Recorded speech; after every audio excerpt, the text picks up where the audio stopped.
Weh, kalau tak tahu situasi sebenar, jangan duk tambah. Biar senyap tak apa. Biar senyap. Ada orang cerita, aku tak tahu ni bab ni. Ni dah ajar. Hajar tu aku geram tu. Haram tengok pun tak. Macam belaga. Mana belaga? Pernah tuan-tuan ada seorang pakcik belaga. Kereta dia hancur, dia duduk tepi. Orang tanya, pakcik, kereta tu macam mana? Tak ada apa. Orang tu sihat. Orang tu okey, kereta dia teruk. Ni dia sembang orang belaga. Dia ni tak percaya. Orang tanya, wis, kereta teruk.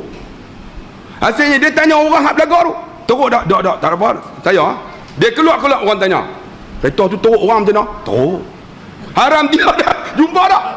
Lepas tu orang ni pula tengok pun tak, dia pergi depan orang tanya, kereta teruk, kepala pecah. Haram tengok pun tak. Betul tak?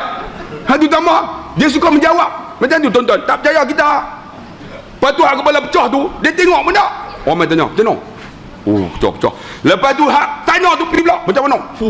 Kereta tu kira hancur guling-guling. Orang bukan pecah, kepala putih dua.